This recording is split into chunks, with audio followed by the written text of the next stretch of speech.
मुरारी, हे नाथ नारायण वासुदेव, हे नाथ नारायण वासुदेवा, हे नाथ नारायण वासुदेवा, हे नाथ नारायण वासुदेवा।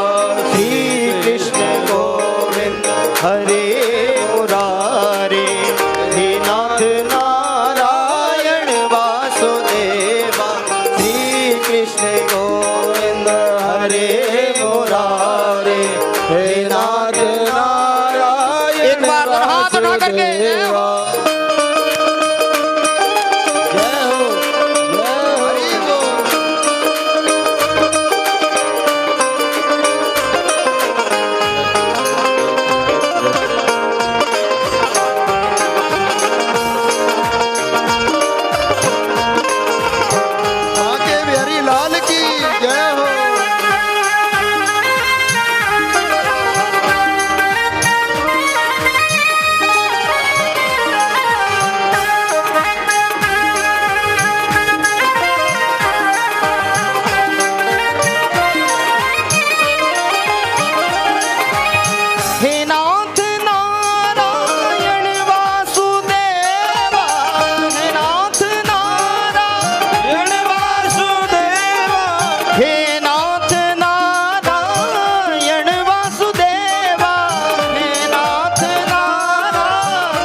श्याम श्याम राधे राधे, राधे श्याम राधे श्याम श्याम राधे राधे, राधे कृष्णा कृष्णा कृष्णा राधे राधे, राधे कृष्णा कृष्णा राधे राधे राधे, राधे श्याम श्याम श्याम राधे राधे, राधे श्याम श्याम। हाथ उठा करके राधे कृष्णा राधे राधे राधे,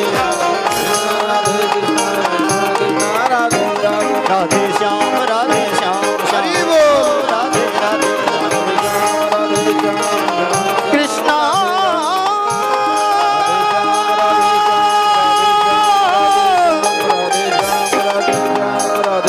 राधे कृष्णा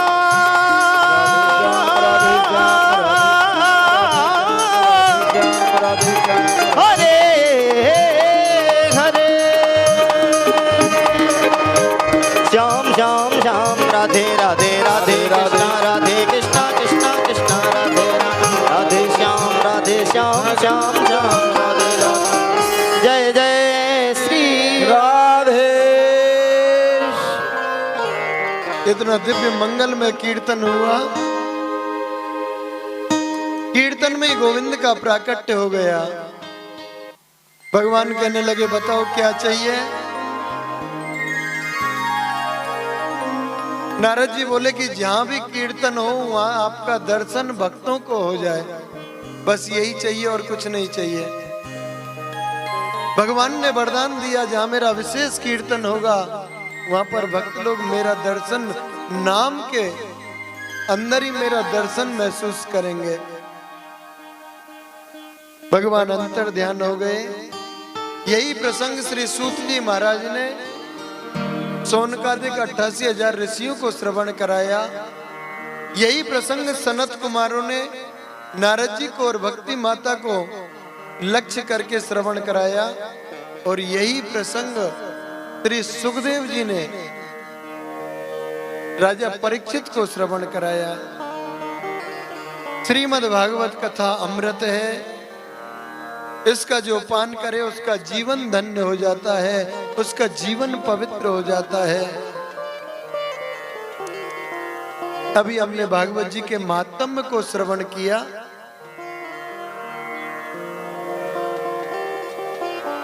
आइए भागवत जी का मंगलमय शुभारंभ करते हैं। भागवत जी का जो प्रथम श्लोक है ना, जब वेद व्यास जी रचना करने बैठे तो वेद व्यास जी के मन में विचार आया कि प्रथम श्लोक में किसकी स्तुति गाऊं। अगर मैं सभी की स्तुति गाऊं तो कथा प्रसंग छोटे हो जाएंगे। समस्त देवता आकाश मंडल में खड़े हैं, वेद व्यास जी हमारी स्तुति करेंगे। सूर्य भगवान सोच रहे हैं हमारी स्तुति भी होगी, माँ दुर्गा भी सोच रही है, गणेश भगवान सोच रहे हैं। लेकिन वेद व्यास जी ने भागवत जी के प्रथम श्लोक में किसी देवता का नाम लेकर के स्तुति नहीं गाई। और हमारे जितने भी ग्रंथ हैं, समस्त ग्रंथों में किसी न किसी के नाम से स्तुति है। माँ दुर्गा जी का ग्रंथ है तो दुर्गा माँ की स्तुति है, गणेश जी का ग्रंथ है तो गणेश जी की स्तुति है। और रामचरितमानस में तो महाराज तुलसीदास जी ने बड़ी विचित्र स्तुति गाई है, किसी को नहीं छोड़ा, चोर डाकू जड़ चेतन सबकी स्तुति का गान किया, सबकी स्तुति गाई। जितने भी जीव हैं समस्त जीवों की स्तुति तुलसीदास जी ने रामायण में कर दी, किसी को बुरा ना लगे। लेकिन वेद व्यास जी ने ऐसा नहीं किया। वेद व्यास जी ने जो प्रथम श्लोक किया, उस प्रथम श्लोक में किसी देवता को लक्ष्य करके या किसी भी भगवान को लक्ष्य करके स्तुति नहीं गाई। वेद व्यास जी स्तुति करते हैं। आइए हम शुभारंभ करें।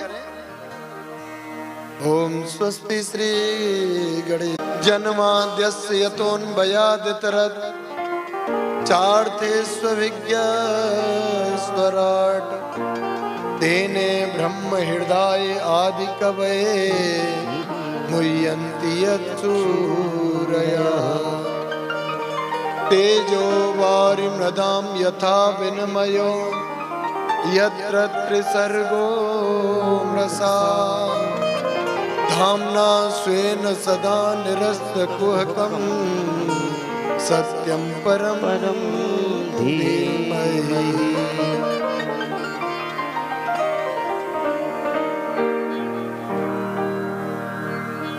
वेद व्यास जी कहते हैं जो जन्म और मृत्यु से परे है, जो जन्मता नहीं और जो मरता नहीं, जिसने स्वयं ब्रह्मा जी को जो स्वयं बनाते हैं और ब्रह्मा जी को जिसने वेदांतज्ञ ज्ञान दिया,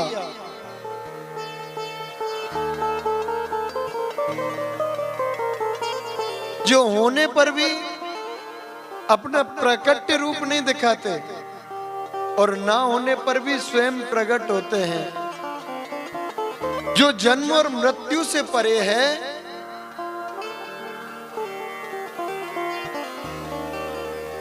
जिसको किसी से मोह ममता नहीं है,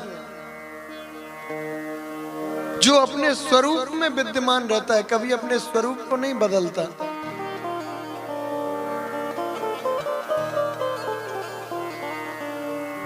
ऐसे परम सत्य की मैं वंदना करता हूं, सत्यम परम धीमहि।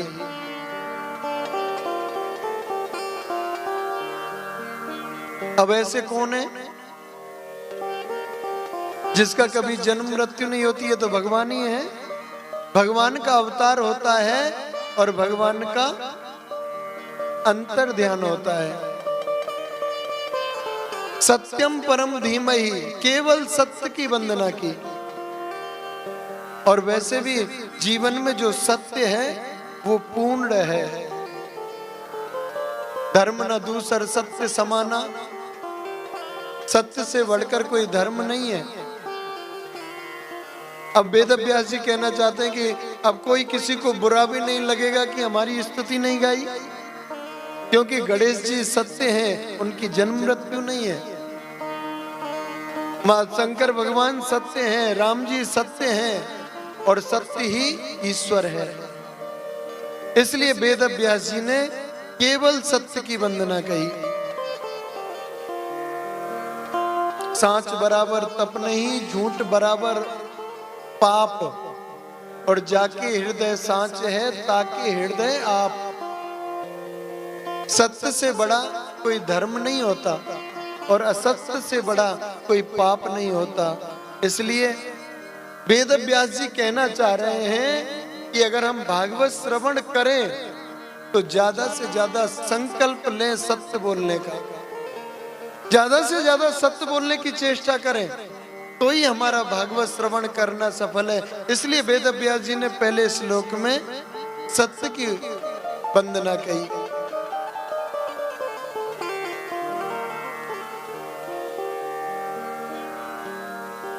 और दूसरे श्लोक में स्तुति गाई कि धर्म प्रोज्जित के तवोत्र परमो निर्मत्सराणाम सताम वेद्यम वास्तव मंत्र वस्तु शिवदम तापत्रयो नमूलनम।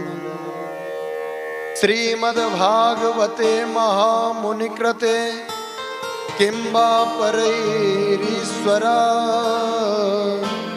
सद्यो हृदय वरुध्यते द्रकृत भी शुश्रूषभिस्तक्षणात्।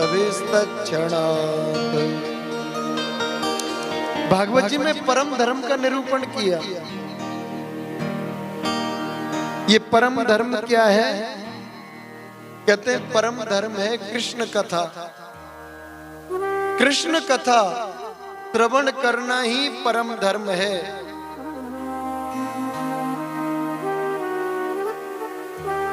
और कृष्ण कथा में, कृष्ण कथा को सुन करके उन भगवान के चरणों में प्रीति करना परम धर्म है। भगवान के चरणों में जो भक्ति की जाए वो भक्ति निष्काम होनी चाहिए, उसमें कोई कामना नहीं रहनी चाहिए। सकाम भक्ति हम लोग करते हैं, और महाराज सकाम भक्ति क्या, हम तो लोभ भक्ति करते हैं।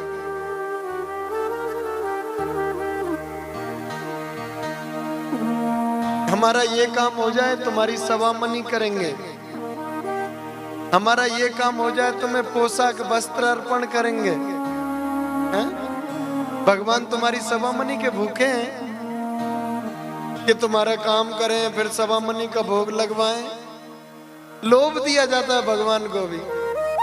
कभी ये नहीं कहते हम तुम्हारी सवा मनी कर रहे हैं, हमारा ये काम भी थोड़ा हो जाए तो देख लेना, कर देना। है? भगवान से मांगने वाली भक्ति की जाती है तो उसमें सौदेबाजी होती है। तुम हमारा काम करोगे तो ही हम सवा मनी का भोग लगाएंगे, नहीं तो ऐसे नहीं लगाएंगे। अब महाराज 4 साल पहले सवा मनी बोल दी, काम हुआ 4 साल बाद, अब तो इतने समय बाद हुआ है, अब तो वो सवा मनी भी कैंसिल हो गई। इतने समय थोड़ी लगाते हैं सवा मनी में। सवा मनी बोलने पे भी इतना समय लगा दिया आपने, तो अब इतने दिनों बाद क्या सवा मनी करनी।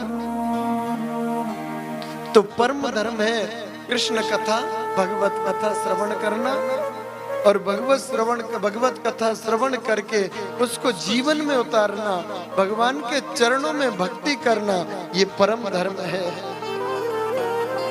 तो कैसी है कृष्ण कथा? तापत्रयोन मूलनम, तीनों प्रकार के तापों का उन्मूलन करती है। अब देखो हम कथा में बैठे हैं, इतनी देर अगर हमें वैसे कहीं बैठना पड़ जाए तो बैठ पाएंगे?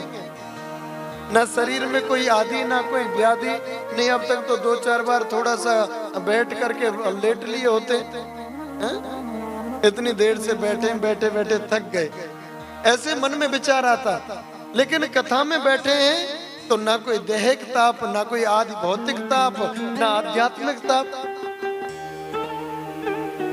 घर की भी मुझे लगता है कोई ज्यादा चिंता तो नहीं होगी, और चिंता हो रही है तो समझो कथा में मन नहीं लग रहा है ना।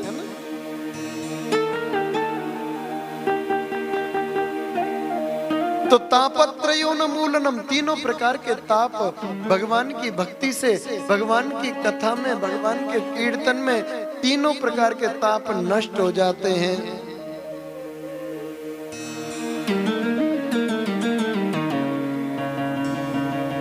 और जब भगवान की भक्ति निष्काम भाव से होती है तो तत्क्षण गोविंद हृदय में प्रवेश करते हैं, और हृदय में प्रवेश करके आनंद प्रदान करते हैं।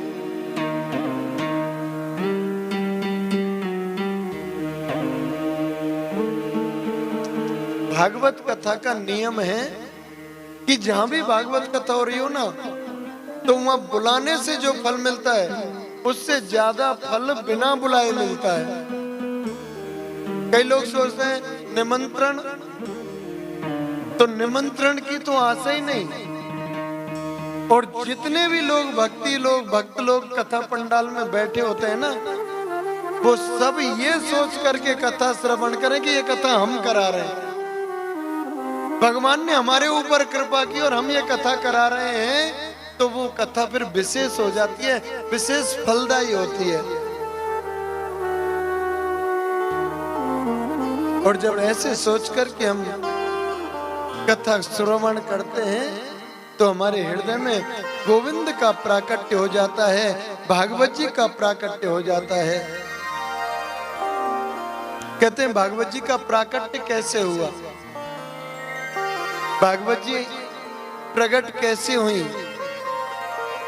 तो कहते हैं निगम कल्पत्रोर गलितम फलम सुख मुखाद अमृत द्रव्य संयुतम पिबत भागवतम रसमालयम मुहु रहो रस का भूमि भाव का। निगम है कल्प वृक्ष, ध्यान देंगे, और कल्प वृक्ष का जो पका हुआ फल है वह है श्रीमद् भागवत।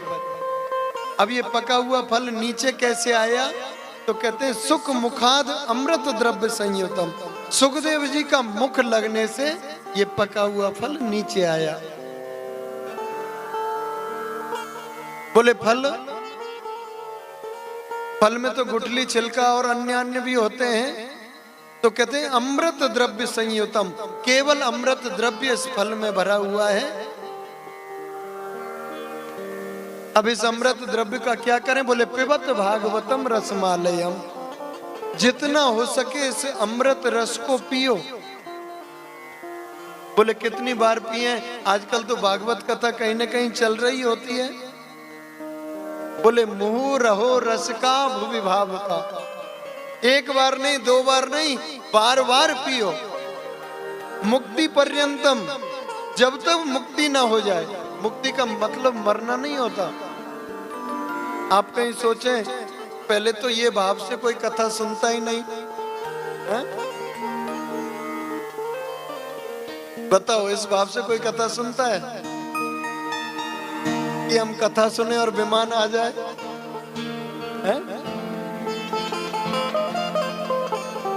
कदाचित कोई भक्त इस भाव से सुन लेना तो कदाचित विमान आ भी सकता है, ये ध्यान रखना।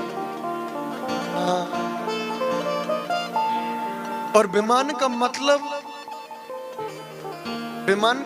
ऐसे नहीं कि कोई साक्षात रूप से विमान आए और उसमें जाए। विमान का मतलब है अपने मन को स्थिर करके, मन को बेईमान ना करते हुए भगवान की भक्ति करना ही विमान है। जिस दिन मन भगवान के चरणों में लग जाए, जिस दिन भगवान की भक्ति में मन लग जाए, समझो विमान आ गया। जिस दिन घर में दखलंदाजी कम हो जाए, है?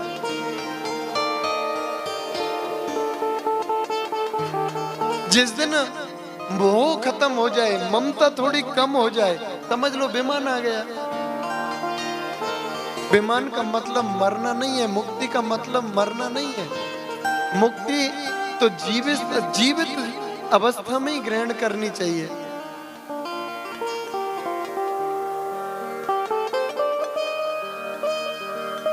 मोक्ष पर्यंतम, भगवान के चरणों में जितनी बार रामचरित जो सुनत आगाही, रस विशेष जाना तिन नाई। राम जी की कथा को सुन करके, ठाकुर जी की कथा को सुन करके कोई यह कह दे कि बहुत सुन लिया, रोज क्या सुननी, और सुननी है तो महाराज यूट्यूब पे सुन ले, टीवी में सुन ले, जरूरी थोड़ी है वहां जा करके। यहाँ आकर के कथा श्रवण का मतलब है कि बिल्कुल एक तो छूटना नहीं, और जब श्रीमद् भागवत जी सामने हो, इसलिए भगवान की कथा को सुन करके जो कह दे कि बहुत सुन लिया, रोज क्या सुनना, समझ लो उसने कथा के महत्व को जाना ही नहीं। कथा के महत्व को जाना ही नहीं। ये तो ऐसी कथा है जितना सुनेंगे उतना आनंद जीवन में महसूस करना पड़ेगा, और भगवान की कृपा और भगवान के द्वारा प्रदत्त आनंद को महसूस करना पड़ेगा। अब आजकल क्या है कि थोड़ी सी भक्ति करें और फिर बस दिख जाए, उनकी कृपा होती हुई दिख जाए बस, है? कथा सुनते सुनते ही बस कृपा हो जाए, थोड़ा सा मोरा हो उसमें से सोना बरसे और यही कृपा है, ऐसा सोचते हैं। जैसे हवा होती है ना, हवा दिखती नहीं है ना, गर्म है कि ठंडी है उसको महसूस करते हैं बस, वैसे ही भगवत कृपा है, वैसे ही बाबा की कृपा, वैसे ही ठाकुर जी की कृपा को महसूस करो। एयरनेस अपने आसपास महसूस, जो भी करें ठाकुर जी की कृपा से हुआ, हम कौन है करने वाले।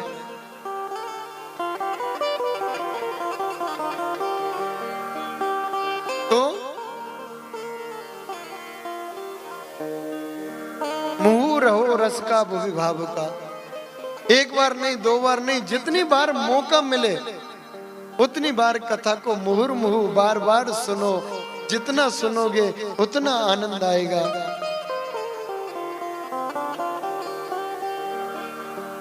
आदरणीय सनत कुमार कहते हैं,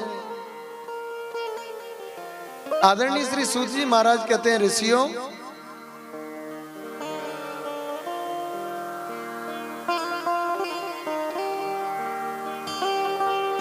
ये कथा जो है ना, ये साक्षात कृष्ण कथा और भक्ति प्रदान करने वाली कथा है। आइए उसी प्रसंग पर चलें। सुंदर स्थान नेमसारण्य, 88,000 सोनकादिक ऋषि बैठे हुए हैं, उनके मध्य में सूत जी। सोनकादिक ऋषियों ने प्रश्न कर लिया, भगवान का अवतार क्यों होता है, और भगवान का अवतार होता है तो कितने अवतार होते हैं। कोई कहता है हरि अनंत, हरि कथा अनंता, और भगवान अवतार लेते हैं तो जो दुष्ट राक्षस हैं उनको ही क्यों मारते हैं, वो भी तो उनके पुत्र हैं। और देवता लोग जितने भी हैं क्या वो सब अच्छे हैं, उनको जो बचाने के लिए भगवान आते हैं।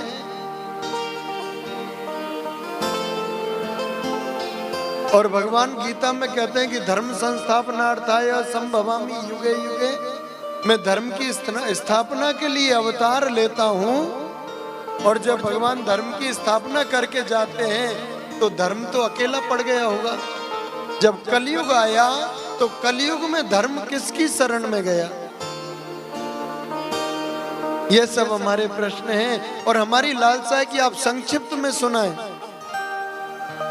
आदरणीय श्री सूत जी महाराज कहते हैं, ऋषियों तुमने बहुत सुंदर प्रश्न किया, लेकिन मैं तुम्हारे प्रश्नों के जवाब देने से पहले श्री सुखदेव स्वामी जी का ध्यान कर लूं। सुखदेव जी महाराज तोता के रूप में गोलोक धाम में राधा रानी की गोद में खेलते हैं। समय हो जाता है ना तो आप लोग विचलित होने लग जाते हैं ना, जाने का समय देखने लग जाते हैं, आने का किसी ने नहीं देखा। अब आना तुम्हारी मर्जी से तो जाना हमारी मर्जी से है। एक बार प्यार प्रेम से बोलो राधे राधे राधे राधे ना। कल 2 बजे आ जाना, 6 बजे छोड़ देंगे। आज 3 बजे आए, 7 बजे छोड़ेंगे। है ना, हिसाब किताब बराबर रखेंगे, तुम चिंता मत करो। और भोजन की बात है कि घर जाके भोजन बनाना पड़ेगा, तो सीटी बजी रही थी, अभी तैयार है।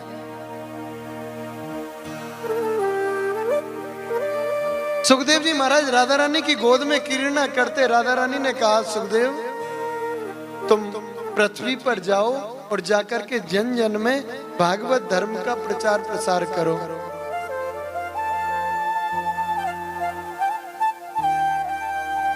भागवत धर्म का प्रचार प्रसार करो। सुखदेव जी बोले नहीं माता, मैंने नीचे नहीं जाना, मृत्यु लोक में मैंने नहीं जाना, मुझे वहां विष्णु की माया पकड़ लेगी। बोली पुत्र मैं वरदान देती हूँ, तुम्हें विष्णु की माया का असर नहीं होगा, तुम जाओ। सुखदेव जी एक सुख पक्षी के गर्भ में प्रवेश कर गए और कैलाश पर्वत पर रहते हैं। कैलाश पर्वत पर ही शंकर भगवान निवास करते हैं, माता पार्वती जी उनकी सेवा करती हैं।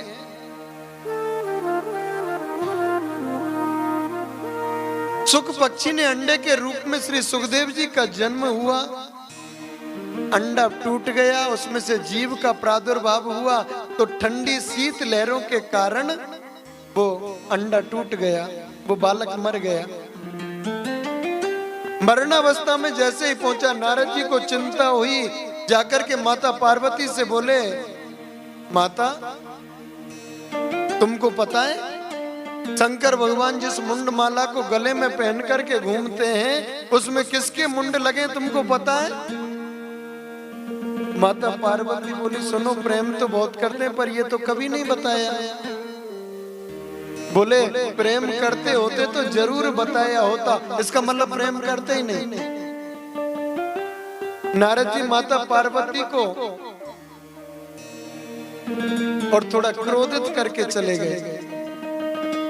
शंकर भगवान आए, शंकर भगवान ने देखा कि माता पार्वती ने हार श्रृंगार सब उतार दिए, मलिन वस्त्र पहन लिए। शंकर भगवान बोले देवी इतनी क्रोधावस्था में क्यों हो? बोले मैं तो सोचती थी तुम बाहर से काले हो पर तुम तो अंदर के भी काले हो। बोले अंदर का काला? अरे देवी अंदर का काला तो वो होता है जो कपटी होता है, मैंने तो कोई कपट नहीं किया। बोले कपट नहीं किया होता तो ये मुंड माला में किसके मुंड लगे ये जरूर बताया होता। शंकर भगवान बोले देवी इस मुंड माला में हम तुमसे कितना प्रेम करते हैं उसके साक्षी ये मुंड माला है।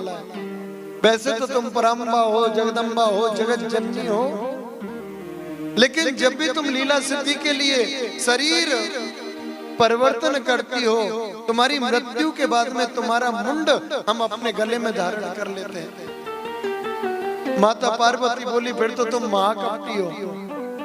अरे तुमने ऐसी कौन सी औषधि खा रखी है जो तुमको कभी मरना नहीं पड़ता और मुझे बार बार मरना पड़ता है? अगर वास्तविक प्रेम किए होते तो वो औषधि आप मुझे भी खिलाते। शंकर भगवान बोले देवी मैंने भागवत का पान किया है, मैंने अमर कथा सुनी है। माता पार्वती हाथ जोड़ करके कहने लगी वो कथा मुझे भी श्रवण कराओ, मुझे भी सुननी है। अब तो महाराज शंकर भगवान कथा श्रवण कराने लगे। वो जो जीव अंडा टूट गया था वो पहले दिन की कथा के प्रभाव से अंडा साबित हो गया और दूसरे दिन की कथा में उस अंडे में जीव का प्रादुर्भाव हो गया और तीसरे दिन की कथा में उस अंडे से एक सुंदर सुख पक्षी का प्राकट्य हुआ। बोलिए सुखदेव जी महाराज की जय। सुख पक्षी का प्राकट्य हुआ। शंकर भगवान कथा सुना रहे हैं, सुखदेव जी शंकर भगवान के पीछे बैठ कर के कथा सुन रहे हैं। षष्ठम दिवस की कथा आई, माता पार्वती को झपकी लग गई। अब सोच करके देखो माता पार्वती जैसी श्रोता वो सो सकती है तो हमारी क्या स्थिति है? पर वो कथा हमारी तुम्हारी तरह नहीं सुनते थे। उनकी कथा 2 बजे शुरू हुई तो अगले दिन 1:59 पर विश्राम होगी और फिर 2 बजे से अगले दिन की कथा। 24 घंटे कथा चलती रहनी, कोई विश्राम नहीं, कोई भोजन नहीं, कोई कुछ नहीं, केवल शंकर भगवान सुनाते और माता बैठ करके श्रवण करते। ऐसे होती उनकी कथा। आपकी और हमारी तरह नहीं कि 3 घंटे बैठेंगे उसमें भी इधर उधर करते रहेंगे, है ना?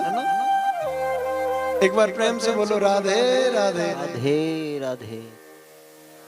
माता पार्वती को झपकी लग गई और 7वें दिन जैसे ही कथा का विश्राम हुआ, शंकर भगवान ने जोर से जयकारा लगाया, बोलिए बाल कृष्ण भगवान की जय। माता पार्वती जी की निद्रा टूटी। माता पार्वती जी की निद्रा टूटी तो शंकर भगवान से बोली, बाबा क्षमा करना, मैं तो सो गई थी। बोले सो गई थी तो ये ओंकार का गुंजायमान कौन कर रहा था, कौन बोल रहा था? शंकर भगवान ने मुड़ करके देखा तो तोता बोल रहा था। कई लोग होते हैं ना, कहते हैं ना तोता की तरह रटा दिया, तो तोता के सामने जो शब्द का ज्यादा प्रयोग करोगे वो शब्द तोता सीख लेगा और फिर वही शब्द ज्यादा बोलेगा। तोता ऐसा पक्षी होता है।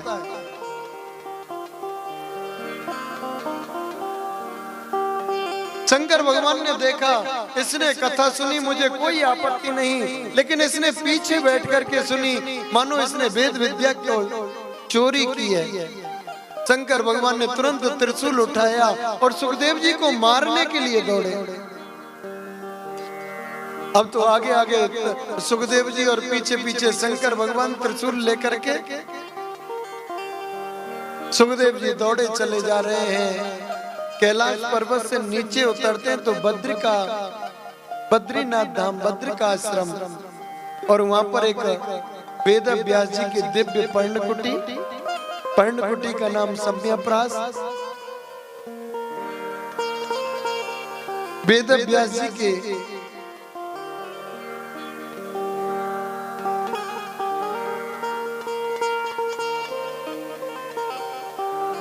वेद व्यास जी ऐसे संत कि वहीं पर अपना शास्त्र लेखन करते और वहीं पर बैठ कर के भजन करते।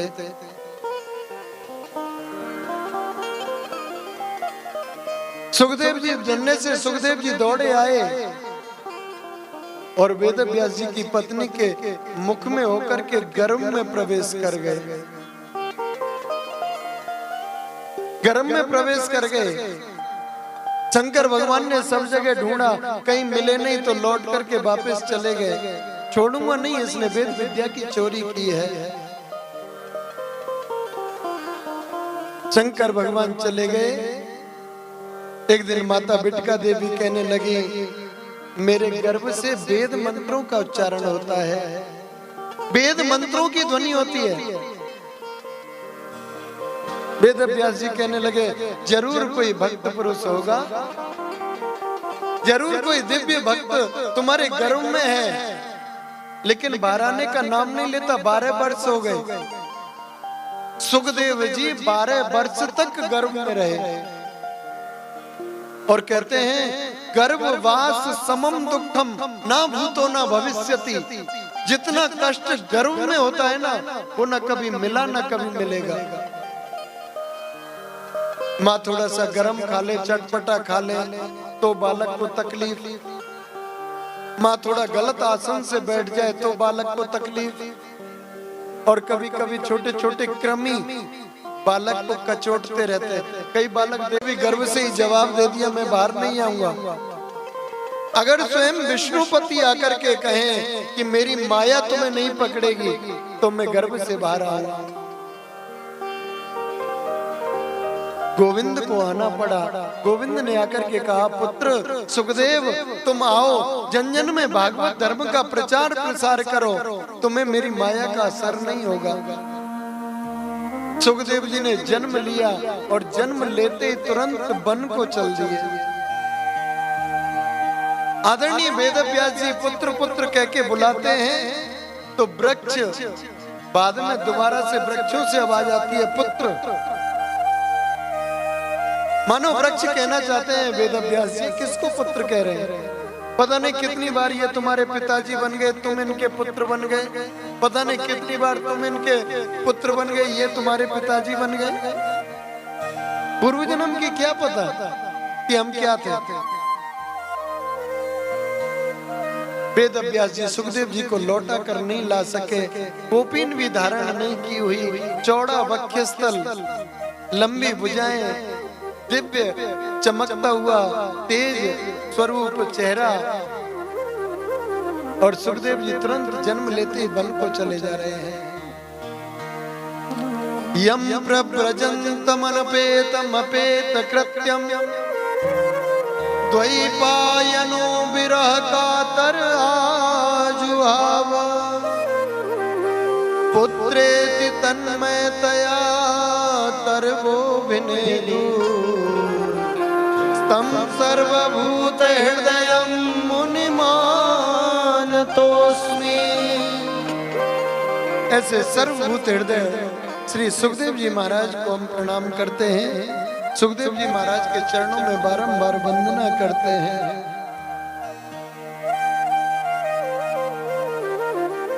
संतों की सन्निधि जीवन को संवार देती है, लेकिन कोई संत ऐसा हो जो जीवन को, जो हमको भगवान के मार्ग पर लगाए।